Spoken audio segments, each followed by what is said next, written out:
मनोज भाई भी आप ही की तरह हैं, पर वो ऑटोमोबाइल फील्ड में, आप भी ऑटोमोबाइल फील्ड में ही हैं। एजुकेशन इंडिया से ही लिया है, ऑटोमोबाइल में ही बीटेक है, एमटेक भी किया है, फिर उन्होंने एमटेक किया है, कनाडा के नागरिक हो चुके हैं, कनाडा सेटल हो चुके हैं और कनाडा में एडास पे काम करते हैं। बाकी नॉलेज हर वक्त लेते रहते हैं। आज से ठीक 1 साल पहले दिसंबर में ये आए थे, 7 दिन के लिए आए थे। 7 दिन के लिए हर्षद भाई ने स्पेशल क्लासें देके ईसीएम के बारे में इनको पूरा समझाया था, प्रोग्रामिंग एंड कंपोनेंट नॉलेज। इनको सबसे डीप नॉलेज चाहिए था कंपोनेंट का और ईसीएम बोर्ड का, वो यहाँ से लिया। और आज की डेट में कनाडा में एडास पे बहुत अच्छा काम कर रहे हैं। हम बहुत पीछे हैं, यदि देखा जाए तो बाहर की गाड़ियों से हम बहुत पीछे हैं। हम सोचते हैं कि इंडिया में टेस्ला आएगी। मैं अभी शारजा में मैंने देखा कि टेस्ला टैक्सी बन चुकी है। हम तो सोच रहे हैं आएगी, वो टैक्सी बना के यूज़ कर रहे हैं। हम डिफेंडर को इंडिया में खरीदता है और उसकी एक रील आती है तो वाह भाई क्या है, वह हर 10वीं गाड़ी डिफेंडर है, समझे आप। तो वो टेक्नोलॉजी में कहाँ है और हम तो अभी बहुत पीछे हैं।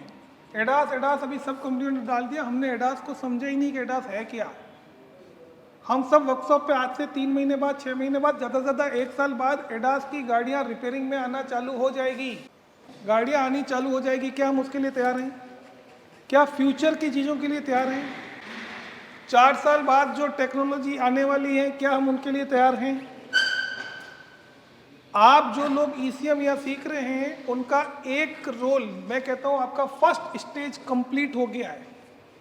फर्स्ट स्टेज कंप्लीट का मतलब, अब यदि मुझे आपको ईसीएम वायरिंग जिन्होंने सीखा है और मैं 6 महीने बाद एक स्कीम निकालता हूँ कि अब आपको नई गाड़ियों के सेंसर सीखने हैं, तो आपको क्या लगता है कितना टाइम लगेगा वापस कोर्स करने में मेरे यहाँ पे? नई गाड़ियों के सेंसर सिखाता हूँ। कार वायरिंग को यदि मैं प्रीमियम कार की वायरिंग सिखाता हूँ तब कितना टाइम लगेगा? जो कार वायरिंग अच्छे से सीख गए हैं उनको प्रीमियम गाड़ियों की वायरिंग सिखाने के लिए बुलाऊं तो कितना दिन लगेगा अंदाजन? है 7 दिन। इन्होंने 2 दिन बोला, मैं 7 दिन मानता हूँ। 7 दिन बहुत हो गया। अब कार ईसीएम का आपको एक अलग लेवल चाहिए फ्यूचर में। 6 महीने बाद, साल भर बाद कोई नई चीज़ आती है, तब आपको सीखने में कितने दिन लगेंगे? 2 दिन। क्योंकि ट्रैकिंग आती है, मॉसफेट आता है, कंपोनेंट आते हैं, सब कुछ आते हैं। पर्टिकुलर चीज़ को सीखने में अब आपको कितना कम टाइम लगेगा।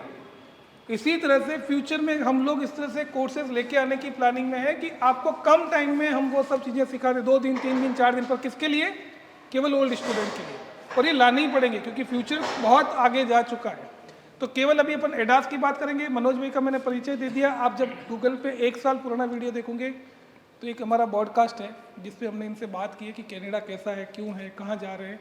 एक लड़का और आएगा, मैं आपसे मिला दूंगा, जो शायद किसी बैच में था, सूरत से आया था, एक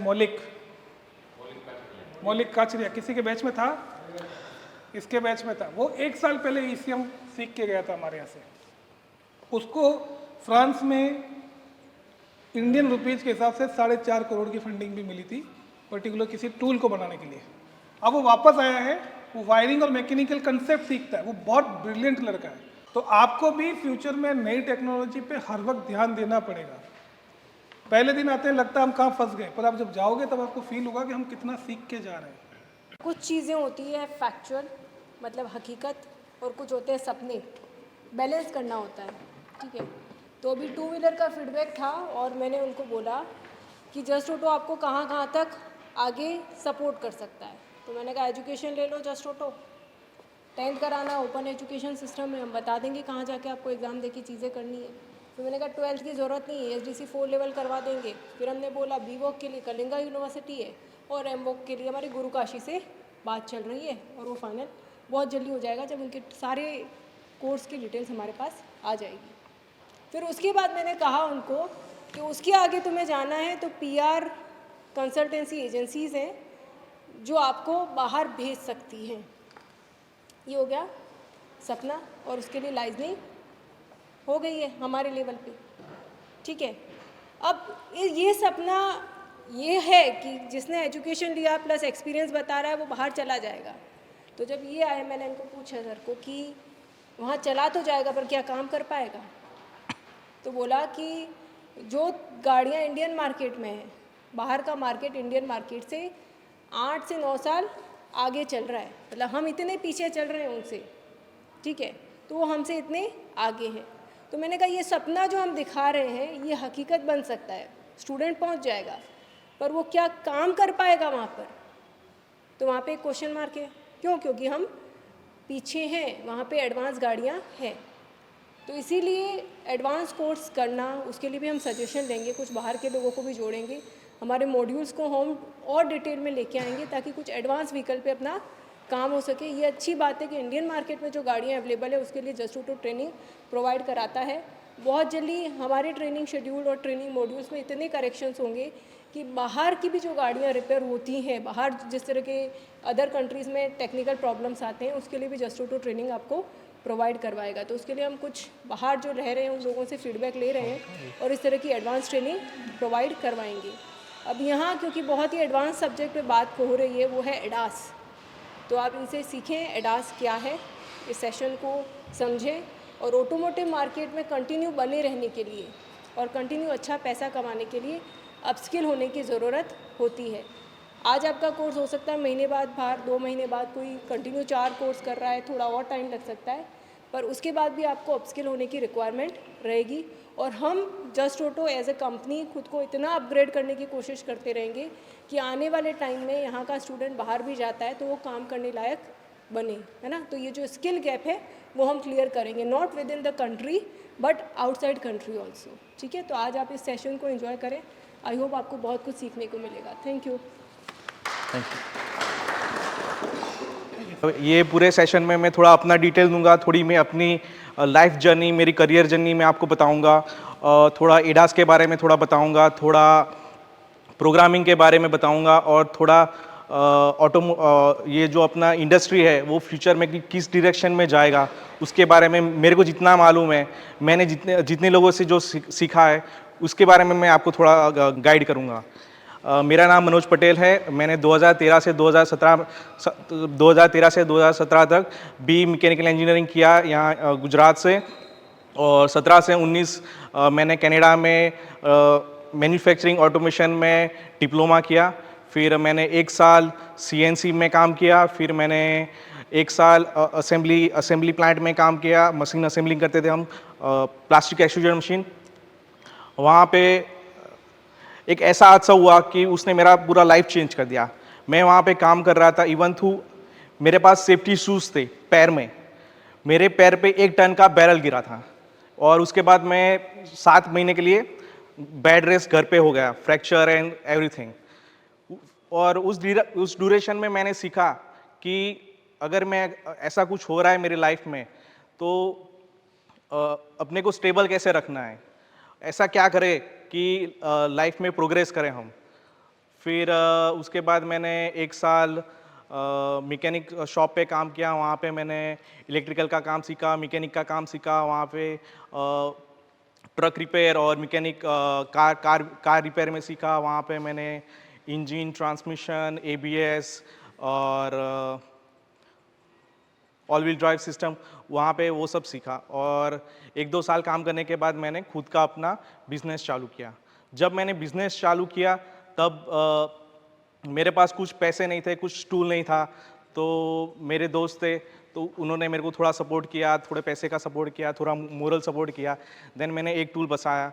फिर मैंने सबसे पहले एक चीज़ किया कि मार्केट सर्वे किया कि मार्केट में प्रॉब्लम क्या आ रही है, कहाँ पे गैप आ रही है, कहाँ पे पैसे कमा सकते हैं और कैसे अपने बिजनेस को ग्रो कर सकते हैं। 1-2 लोगों से मैंने थोड़ा गाइडेंस लिया और फिर मैंने अपना बिजनेस चालू किया। और वैसे मेरा थोड़ा थोड़ा प्रोग्रेस होता गया, थोड़े पैसे बनाए, टूल में इन्वेस्ट किए, थोड़े पैसे बनाए और टूल में इन्वेस्ट किए। So that's how business grows, right. So उस हिसाब से मैंने अपना बिजनेस ग्रो किया। और I always believe in one thing, knowledge is money. अगर अपने को नॉलेज है तो उससे आप पैसा बना सकते हो, पैसा बढ़ा सकते हो, उसको डबल, ट्रिपल और 10 गुना कर सकते हो। तो वो एक चीज़ है। नॉलेज से आप एडास पे कैसे आ गए? नॉलेज पे से मैं एडास पे कैसे आ गया? मैं वहाँ पे मैकेनिक शॉप पे काम कर रहा था, तब एडास नया नया चालू हुआ था। वो साल था 2019 के आसपास, जब एडास आना चालू हुआ। 2019 मतलब यहाँ अभी से 5 साल पहले, राइट। तो उस टाइम पे देखा गाड़ियाँ बॉडी शॉप से आ रही है मैकेनिक शॉप में कि हमको एडास कैलिब्रेशन करना है। तो किसी को आइडिया ही नहीं था कि एडास क्या होता है, एडास पे काम कैसे करना है। तो मैंने उस पर रिसर्च किया, ओके एडास सिस्टम ये ऐसा आता है। फिर मैंने यूएस और कनाडा में 1-2 इंस्टीट्यूट है, वहाँ पे जाके ट्रेनिंग लिया कि एडास होता क्या है, क्या उस पर काम कैसे करना है, उस पर कौन कौन से टूल चाहिए, कौन कौन से सॉफ्टवेयर चाहिए। तो इस हिसाब से मैं एडास में आया। फिर मैंने स्लोली काम किया। फिर पता चला कि मार्केट में एडास कैलिब्रेशन कोई कर ही नहीं रहा मेरे अलावा। तो मेरे को लगा कि इससे मैं पैसे बना सकता हूँ, राइट। तो वैसे मैं एडास में आया और एडास कैलिब्रेशन का थोड़ा स्टार्ट किया।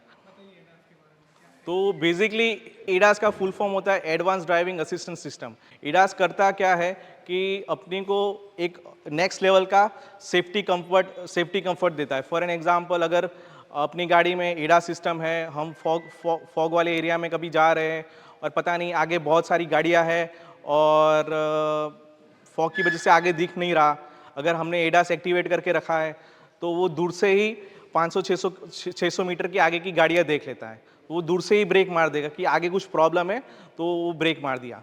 तो एडास वही चीज़ है कि वो अपने को एक एक्स्ट्रा लेवल का सेफ्टी प्रोवाइड करता है कि अगर अपने को 2 सेकंड भी अपना मिस हो गया तो अपना फ्रंट एंड एक्सीडेंट हो गया, और अगर ज़्यादा ही बड़ा इंजरी हो गया तो हम पूरा लाइफ के लिए वो बेड रेस्ट हो जाएंगे। तो एडास का फंक्शन ये है। ये एडास टूल है ना? हाँ। सो एडास कैलिब्रेशन के लिए इंक्लिनोमीटर यूज़ होता है, डिजिटल डिस्टेंस मेजरमेंट यूज़ होता है, 360 लेज़र यूज़ होता है, फिर प्लम यूज़ होता है, और एडास में ऐसे टूल्स यूज़ होते हैं। ये टूल करीबन 5-6 हज़ार US डॉलर के आसपास के आते हैं स्टार्टिंग प्राइस। फिर वो 5-6 हज़ार से होके 50-60,000 US डॉलर के आसपास चले जाते हैं। भी ये जो पूरा एडास का सिस्टम है, ये ऑटेल का सिस्टम है, ये करीबन 60-70,000 US डॉलर के आसपास चला जाता है। अभी एडास का मैं थोड़ा एग्जांपल देता हूँ कि एडास में क्या क्या आता है। तो एडास में एक फ्रंट रेडार आता है, यहाँ पे विंडशील्ड कैमरा आता है, और यहाँ पे ब्लाइंड स्पॉट सेंसर्स आते हैं। तो फ्रंट रेडार क्या करता है कि वो आगे की गाड़ियाँ जो होती है उसको डिटेक्ट करता है, और लेट्स से आगे की अगर हमने फ्रंट रेडार सिस्टम को एक्टिवेट कर दिया तो अगर आगे की गाड़ी ब्रेक मार रही है और हम पीछे जा रहे हैं तो हमारी गाड़ी भी ब्रेक मारेगी। कई बार क्या होता है, अगर आगे की गाड़ी ने सडनली ब्रेक मार दी और हम 1-2 सेकेंड से भी मिस हो गए तो वो एडास ओवरटेक करके वो गाड़ी को ब्रेक मार देगा, तो हम फ्रंट एंड एक्सीडेंट से बच सकते हैं। वैसे ही गाड़ी में पीछे ब्लाइंड स्पॉट्स आते हैं। तो ब्लाइंड स्पॉट क्या करता है, वो साइड की गाड़ियाँ देखता है। कई बार क्या होता है कि वो छोटे जो साइड वाले मिरर होते हैं उसमें ब्लाइंड स्पॉट में अगर कोई गाड़ियाँ होगी तो वो दिखेगी नहीं। तो ब्लाइंड स्पॉट सिस्टम जो होता है वो गाड़ी को देख के वहाँ पे अपने को इंडिकेट करेगा कि पीछे गाड़ी आ रही है नहीं आ रही। हाँ, पीछे से साइड में से गाड़ी आ रही है कि नहीं आ रही है। कई बार क्या सिचुएशन होता है, रेन वाला सिचुएशन होता है, फॉगी वाला सिचुएशन होता है। अगर कई बार रात में जा रहे हैं, अगर पीछे वाली गाड़ी ने लाइट चालू नहीं रखा और हमने लेन चेंज कर दिया तो वो एक्सीडेंट का चांसेस रहता है, तो वो इसको मिटिगेशन करता है। फिर एडास के लिए कैलिब्रेशन के लिए ये जो गाड़ी में 360 कैमरा होता है जिसको हम बर्ड आई व्यू कहते हैं, तो उसको कैलिब्रेशन करने के लिए ऐसे कैलिब्रेशन मेट यूज़ होते हैं। ये ऑडी गाड़ी है और उसका कैलिब्रेशन मेट है। ये calibration mats Volkswagen, Audi, Porsche, Lamborghini सब में ये मेट्स यूज़ होते हैं। कॉमन होता है सारे में? नहीं, डिपेंड होता है, अलग अलग व्हीकल के हिसाब से अलग अलग होता है। और ये जो नीचे पड़े हैं ये कैमरास हैं? नहीं, ये यहाँ पे रेडार सेंसर्स है और ये 360 लेजर्स है। 360 लेज़र की मदद से हम एक्यूरेटली उसको पोजीशन कर सकते हैं कि हमको यहाँ पे रखना है। जैसे व्हील अलाइनमेंट के लिए वो लेज़र यूज़ होते हैं ना, सेम लेज़र यहाँ पे यूज़ होते हैं।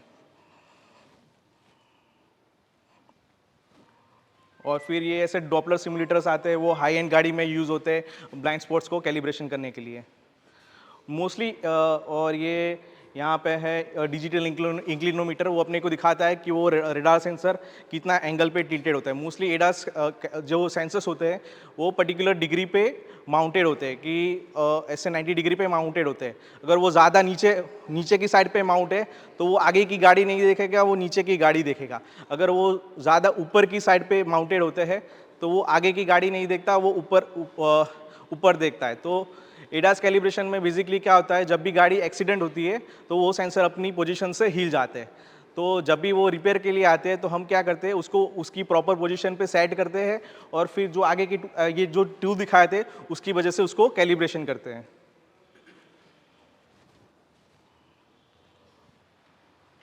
फिर यहाँ पे 2-4 एग्जांपल है। ये 2024 की पॉश मकान है जिसमें ये डॉपलर सिमुलेटर यूज़ होता है कैलिब्रेशन के लिए।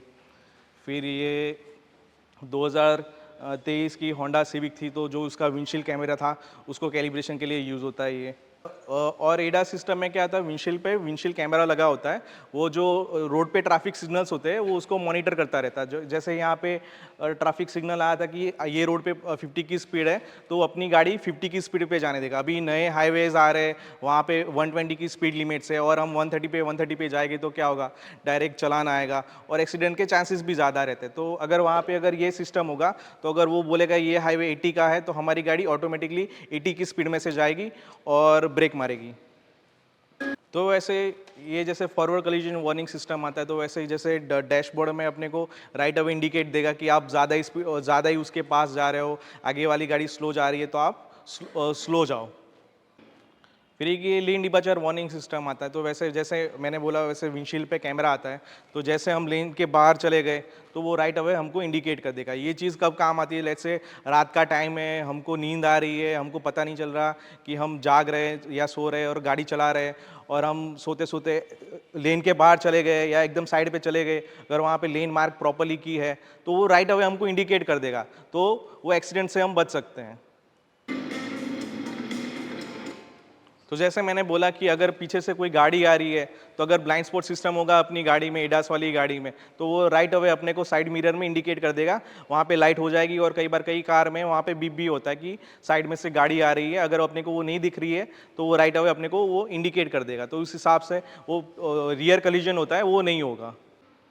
फिर एक हाई बीम सपोर्ट सिस्टम आती है, वो सेम चीज़ वो कैमरा बेस पे होती है।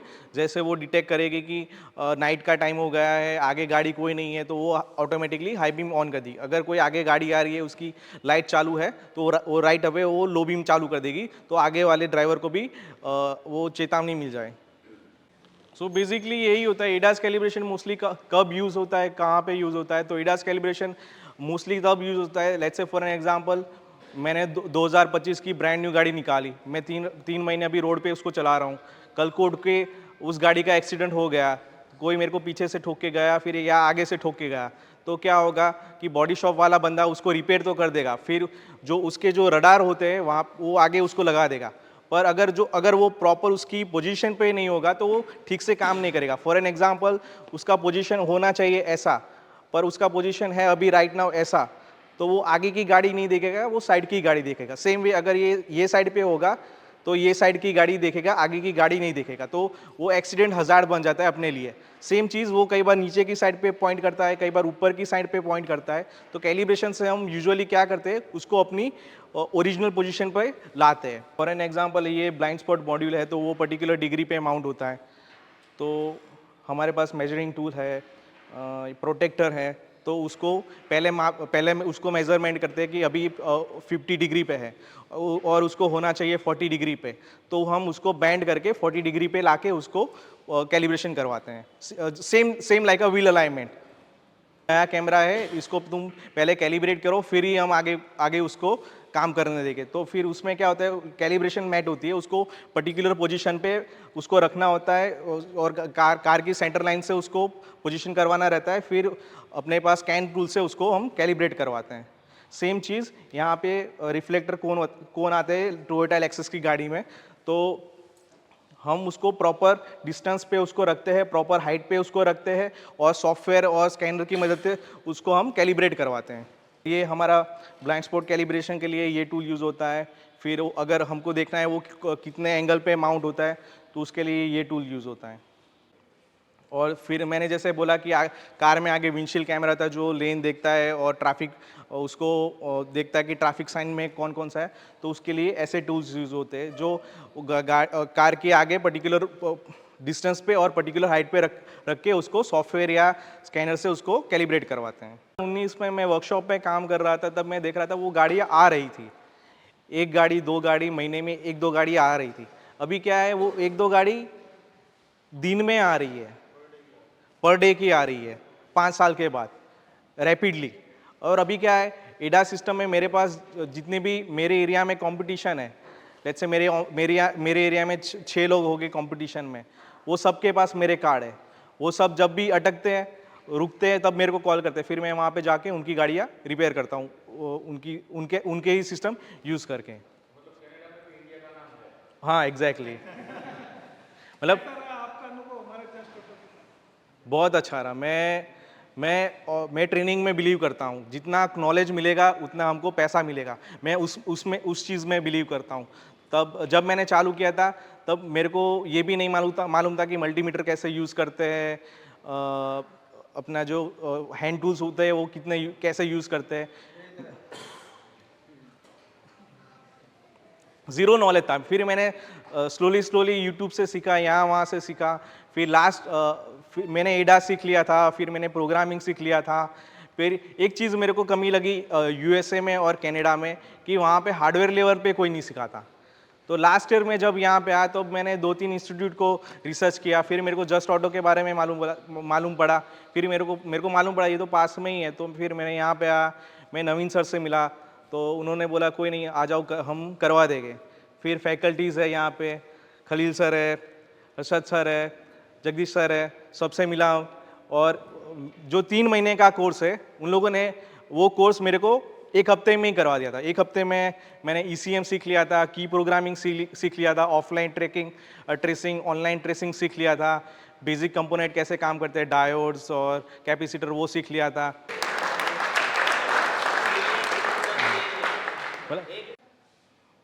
ट्रैफिक कंडीशन में क्या है ना कि वो एडास काम पे नहीं आएगा, उस सिचुएशन में एडास काम पे नहीं आएगा, पर कई ऐसी सिचुएशन होती है जहाँ पे एडास काम पे आ सकता है। जैसे मैंने बोला कि फॉग का सिचुएशन हो गया, रात का सिचुएशन हो गया कि बंदा गाड़ी चला रहा है, 11 बजे का टाइम है, वो 10 घंटे नॉन स्टॉप 10 घंटे गाड़ी चला रहा है, उसको पता नहीं चला कि वो जाग रहा है कि सो गया, और जाग रहा है कि सो रहा है। अगर उस सिचुएशन में अगर वो सो भी गया और एडा सिस्टम ने गाड़ी की ब्रेक मार ली या उसको लेन से अंदर डाल दिया तो 2 सेकंड तो उसका एक्सीडेंट होने से बच सकता है। तो वो लाइफ सेविंग चीज़ है, तो उस हिसाब से एडास अच्छा है। फिर कई बार क्या होता है ना कि अभी इंडिया उस डायरेक्शन में जा रहा है कि अभी नए एक्सप्रेसवे बन रहे, 8 लेन एक्सप्रेसवे बन रहे, तो वहाँ पे एडास चीज़ अच्छे से काम कर सकती है। जैसे अभी दिल्ली टू बॉम्बे का एक्सप्रेसवे बन रहा है 8 लेन का, तो वहाँ पे एडास अच्छे से काम कर सकता है। चलो थैंक यू मनोज भाई। ये इतना डिमांड है कि वहाँ बैच पैक टू पैक चलते हैं क्योंकि एडास उस लेवल पे आ चुका है। अब सेंसर वेंसर, अच्छा कितने लोगों ने, आपको पता है हाई बीम लो बीम अपन बोलते हैं, कितने लोग लाइट सेट करते हैं गाड़ी के अंदर? अरे मैकेनिक लोगों, वायरिंग वालों, लाइट बल्ब सेट करते हो हैं? अपर और डिपर कहाँ देखते हो जाके? शटर पे। जबकि हम लोग इतने बैकवर्ड हैं कि यार उसका एक छोटा सा टूल आता है, भरी धूप में भी उस टूल को उस लाइट के सामने रख के आप उसका अपर और dipper dot two dot set कर सकते हैं। पर हम तो क्या देसी है ना, ये एडास आएगा ना रेडार, तो हम भी क्या करेंगे, वो चिपका के देख चला सही चली क्या चली। एक्सीडेंट केवल वो 2 सेकंड होते हैं जब झपकी आती है या फोन आता है। आप बढ़िया चला रहे हो, वो अगला कट निकाल रहा है, इतने में फोन आ गया, जितने में तो ठुक गई गाड़ी। यही होता है, उसी को बचाने के लिए एडास है। और ये आने वाले टाइम में देख लेना, 2 साल के अंदर गवर्नमेंट कंपलसरी कर देगी फ्रंट और बैक एडास। जिस तरह से एयरबैग कंपलसरी किए वैसे एडास कंपलसरी कर देगी। और ये हमारे लिए मौका है कमाने का ही मौका है हमारे लिए। तो खूब ठुके, खूब बॉडी शॉप वाले काम करे और हमको प्रोग्रामिंग के लिए बुलाए। पहले क्या होता था, सीट बेल्ट में ये होता है। आवाज नहीं आती थी, राइट? अब आती है। अभी सीट बेल्ट नहीं पहना आवाज आती, पीछे वाले ने भी नहीं पहना आवाज आती है। तो वैसे जो चीजें नहीं थी वो धीमे धीमे ये गवर्नमेंट मैंडेट करती जा रही है। आपको इन्हीं चीज़ों पे काम करना है, फ्यूचर इसी चीज़ पे है। प्रोग्रामिंग सीखिए, आने वाले 4 से 5 साल बाद जब हमारे यहाँ गाड़ियाँ 27-28 के अंदर आएगी, 29 के अंदर सारी ऑनलाइन प्रोग्रामिंग पे आ जाएगी, सारी चीज़ें ऑनलाइन हो जाएगी। ये पूरा इंस्टीट्यूट, थोड़ा सा जस्ट ऑटो को और आपके लिए क्लियर कर दूं, ये केवल इंस्टीट्यूट आपकी फीस लेके केवल ईसीएम तक सीमित नहीं है। यदि मुझे ईसीएम वायरिंग और मैकेनिकली सिखाना होता तो मुझे ये जो ऊपर का कमरा है और नीचे का इतना सा वर्कशॉप चाहिए। हम अभी से प्लानिंग कर रहे हैं कि फ्यूचर के कोर्स किस तरह से लॉन्च करेंगे। फ्यूचर में जब ऑनलाइन प्रोग्रामिंग आ जाएगी तो हम किस तरह से आपको सपोर्ट करेंगे। क्या इन्होंने कितने टूल बताए, कितने खरीदे हुए? मर्सिडीज का अलग लैपटॉप, उसका अलग लैपटॉप, इनके पास 3 लैपटॉप है और 5 डायग्नोस्टिक टूल हैं और बाकी एडास का सिस्टम मेरे ख्याल से 50-60 लाख के। वही वो ज़्यादा? होटल वाला पूरा सिस्टम। क्या फ्यूचर में हमें कोई डॉलर में पैसा देगा? $300, $500 का मतलब क्या होता है? 50,000 रुपए एक विजिट इंडिया का पैसा। ये हुआ। तो आपको प्रोग्रामिंग कैसे करेंगे, तो हम अभी से सब लोग सोच रहे हैं कि क्या हम ऐसा कौन सा पास थ्रू लाएं, ऐसा क्या सिस्टम लाएं कि हर एक स्टेट में हमारे पास प्रोग्रामर हो। एक ऐसा कॉल सेंटर होगा जस्ट ऑटो का जो आपको इन सब चीज़ों में सपोर्ट करेगा। ये फोर्ड का 1 ईयर का सब्सक्रिप्शन कितना है? 200? नहीं, 899। ये दिन का, ये महीने का और ये साल का। एक दिन का $50, एक महीने का $200 और $900। $900 का मतलब हो गया $2.25 लाख रुपए। फ्यूचर वही है, ईसीएम, प्रोग्रामिंग, कोडिंग, आपको उसके अंदर वेव्स चेंज करना, ये सब चीज़ें आ जाएगी जिसके लिए आपने पहला स्टेज जस्ट ऑटो में आके पार कर लिया। अब आपको कोई बोलेगा कोडिंग करना, जब यहाँ नहीं आते थे तब कहते थे पास थ्रू क्या होता है, कोडिंग क्या होता है, कंपोनेंट क्या होता है, वेव्स क्या होती है, समझ में आता था? इतना समझे ना। इन्होंने आपको ग्राफ बताए। फ्यूचर में आप अभी आज डायग्नोस्टिक टूल को सीख रहे हो कोडिंग से, डायग्नोस्टिक टूल को आप सीख रहे हो आज प्रोग्राम और एरर से, डिलीट से। तो आपके लिए स्वर्णिम अवसर है कि अपने आप को अपग्रेड करें इस बिजनेस में। बहुत बड़ा बिजनेस है। सबसे बड़ा सपना क्या होता है आदमी का? सबसे पहले क्या सपना होता है? एक तो होता है, वो मैं बोल देता हूँ, शादी करना, भूल जाओ। दूसरा क्या होता है? सबसे बड़ा खर्चा, घर लेना। घर लेता है। हर आदमी का सपना है कि नहीं, एक अच्छा घर। आप ध्यान रखना, हर इंसान का सबसे महंगा खर्चा घर है। और दूसरा महंगा खर्चा क्या है? गाड़ी, कार। एक ऐसा घर आपका पैसा बढ़ाता है, कार आपका पैसा घटाती है। फिर भी हमारा दूसरा सबसे बड़ा खर्चा गाड़ी है और हम गाड़ियां के डॉक्टर हैं, तो हमें पैसा कमाना है। तो ये आपके लिए बिजनेस बहुत बड़ा है, छोटा है ही नहीं। इसको थोड़ा वेवफॉर्म पे लिए डायरेक्ट। ये इग्निशन का वेवफॉर्म है, अब इग्निशन देखो, कॉइल ignition जो का आती है, waveform दिखाते हैं आपको। हमको देखना है कि बिना खोले राइट अवे कि वो चीज़ ओके है कि नहीं है, अच्छी है कि नहीं है। कई बार क्या होता है, स्कैन टूल वो चीज़ डिटेक्ट नहीं कर पाता, राइट? तो हमारे पास अगर ऑस्किलोस्कोप होगा तो वही चीज़ हम विद इन अ मिनट उसको चेक कर सकते हैं।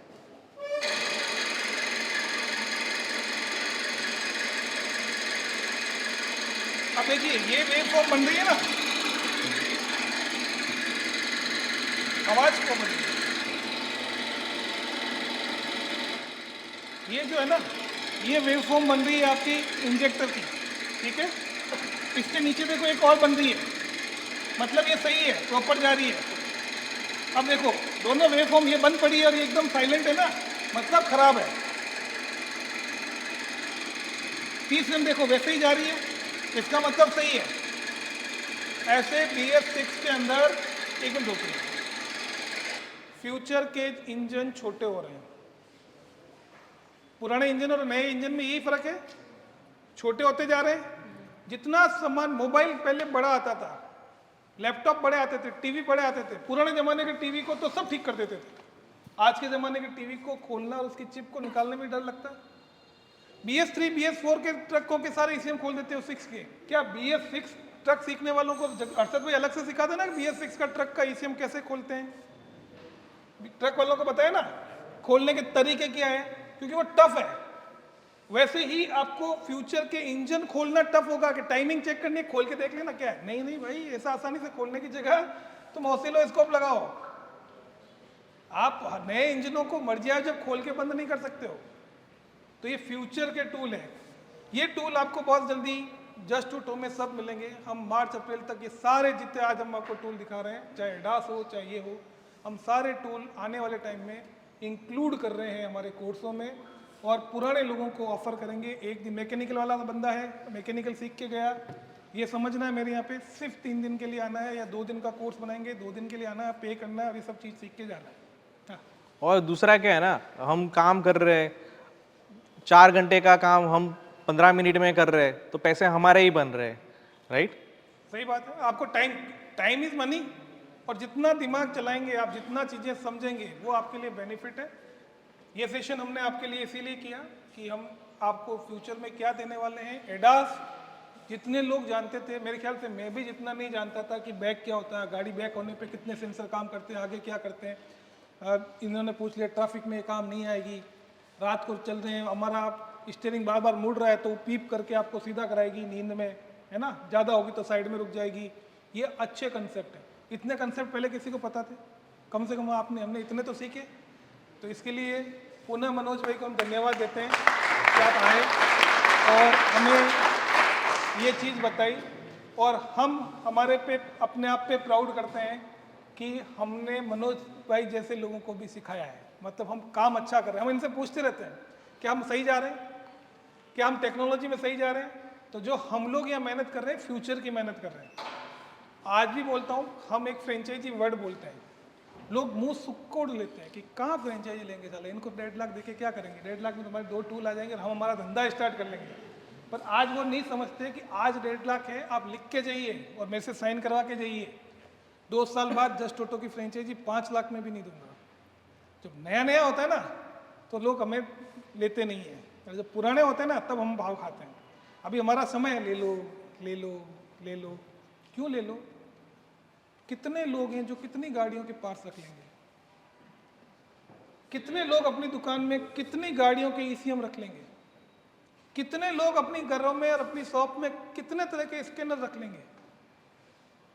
मैं कहता हूं मेरा एक ही सपना है, 5000 वर्कशॉप पूरे इंडिया में मेरे साथ जुड़े जस्ट ऑटो के बोर्ड के साथ। बिजनेस मैं दूंगा, कॉल सेंटर मैं दूंगा, पार्ट्स इक्विपमेंट की सप्लाई मैं दूंगा। इन्होंने 10 चीज़ें खरीद ली मेरे से, इनके मतलब 10 अलग अलग आइटम खरीद लिए, 2 आइटम इनके नहीं बिक रहे हैं, क्या वापस भेज सकते हो डीलर को 6 महीने बाद? ये लिखेंगे मेल पे, मेरे पास ये 2 आइटम पड़े हैं। उधर से कहेगा मेरे को जरूरत है, इधर से उधर चले जाएंगे, प्रॉफिट वो का वो। जैसे आप देखिए फ़ोन शॉप होते हैं तो हर जगह स्टॉक नहीं, स्टॉक एक जगह होता है। आपको वो मदद होगा, आप डेड स्टॉक से बचेंगे, नई टेक्नोलॉजी कंटिन्यू सीखेंगे, महंगे टूल का सपोर्ट सेंटर हम बनेंगे, सर्वर रूम हम बनाएंगे, सर्वर सपोर्ट हम करेंगे, फ्यूचर के सर्वर की काम हम करेंगे। उसके लिए लाखों नहीं, हम करोड़ में इन्वेस्ट करने की प्लानिंग में बैठे हैं।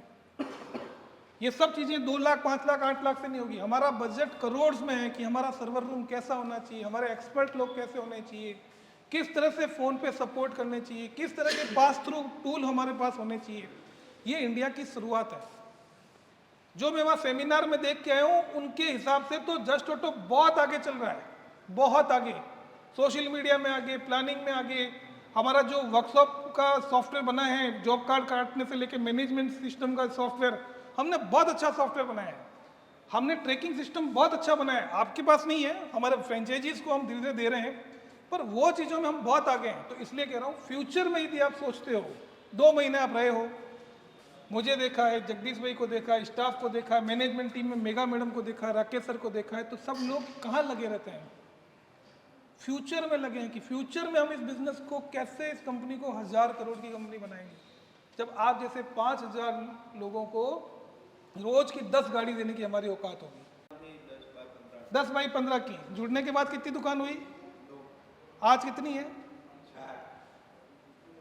आज आए ये लेना, हम सपोर्ट कर रहे हैं।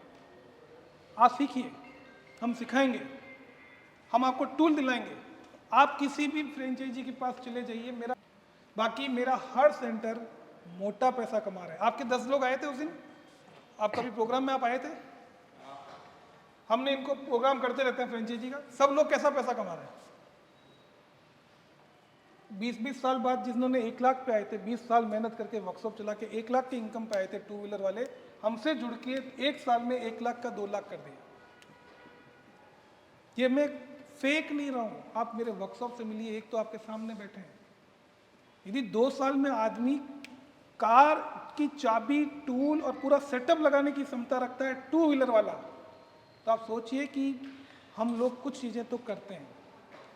फ्यूचर में जुड़ने का सोचिए। मैं अपना धंधा तो आज फैला रहा हूँ क्योंकि आप जुड़ोगे तभी मैं 5000 बनाऊंगा, 5000 बनेंगे तभी मैं इस पूरी इंडस्ट्री में हम एक राज कर पाएंगे। सुनिए, एक आदमी, आप करोड़पति बनेंगे तभी तो मैं अरबपति बनूंगा। कैसे बनूंगा? आपके थ्रू ही बनूंगा, पर आपको भी तो उतना पैसा कमा के देना पड़ेगा।